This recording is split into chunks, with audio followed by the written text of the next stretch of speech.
Hey guys, we're gonna take you through a different warm-up variation. So as you guys are following these along with our workouts that we're posting on YouTube or on our workout page, 3 rounds, we're gonna do 10 to 15 reps of about 6 movements. So we'll go through those, we'll kind of talk you through some points of performance, then you guys can cut loose before you get into any of the workouts. Cool, we're gonna have Coach Danielle start with our frog squat. First thing that I want her to do is get her feet about shoulder width. So typically this will be where your feet are set up for a normal squat, but I do want to make sure that her toes are pointing as straight ahead as she can. She's going to start by anchoring her hands right underneath her toes. She's going to drop those hips into the bottom of the squat and kind of pull against her toes so that her torso gets nice and tall. She can feel a good little stretch. Pause here for a couple seconds.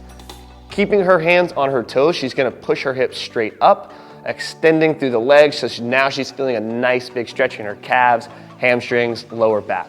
She'll just repeat this. Up and down is 1 rep. She'll do 10 to 15 reps. Good. From there, we're gonna go into a single leg toe touch. I do want it to be opposite hand, opposite foot.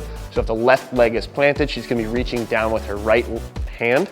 She's gonna push her right leg back, trying to keep that back as flat as she can. We don't wanna go into that angry cat back, but she can just make contact with her toe or slightly out in front.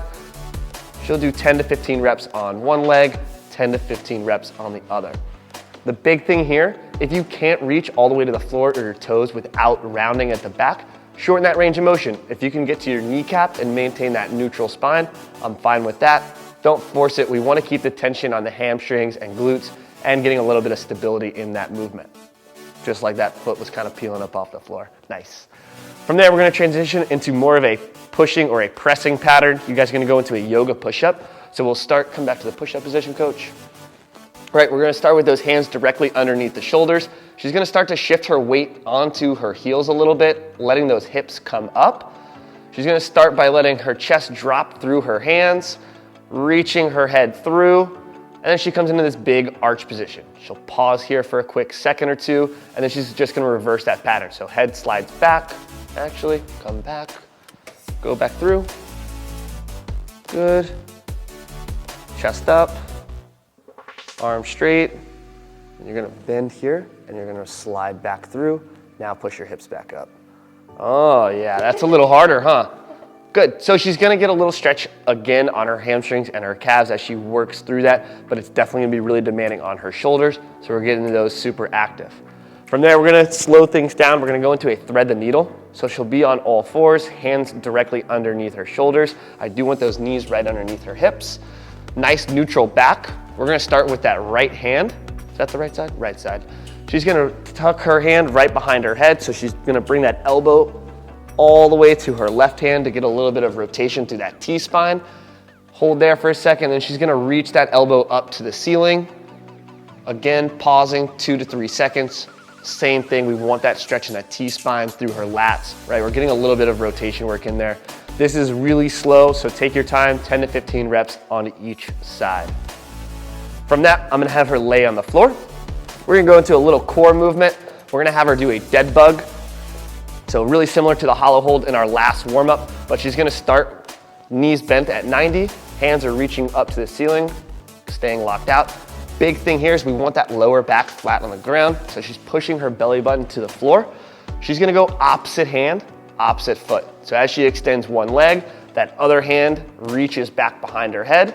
She'll quick pause here, bring them both back to neutral, and then switch. So again, this is one of those slower movements. I don't wanna see her going rapid fire just to cycle through as many reps as she can. But if you're doing 10, it would be 20 total, alternating each side. You do feel that your lower back is starting to come up off the floor, don't reach your hands as far back or let your legs extend. Big thing there is we want to make sure that lower back stays in contact with the floor the whole time.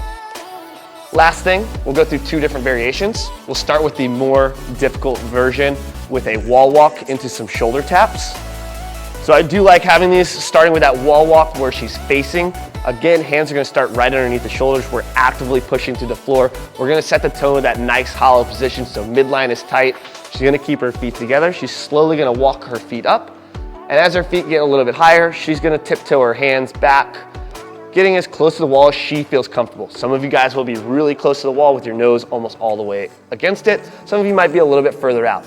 Once she's set, feet together, coach, squeeze your butt, and she's gonna go opposite hand, opposite shoulder. She will get a little bit of shifting in there. I'm okay with that. This simulates a little bit of handstand walking, but definitely getting some attention to her shoulders. Good, and come down, nice and slow. If you don't feel comfortable going upside down or in that inverted position, getting that nice blood rush to your head, you can come down to a push-up position, right? Same idea, we want that hollow position, so belly's nice and tight. We're keeping our quads and our glutes squeezed. Arms are locked out. She's slowly gonna reach up and across. Good, and down. And we do wanna try and prevent any of that rocking. So we're trying to yeah, there you go, a little harder that way. Good, so squeeze the midline, nice and slow. Good, so some of these movements, it's really not about how fast you're doing the 10 to 15 reps. Take your time with it, be really slow and deliberate, and you'll get a much better warm-up. Once you've done 3 to 4 rounds of this, you guys can cool down and then jump into the workout of the day. See you guys.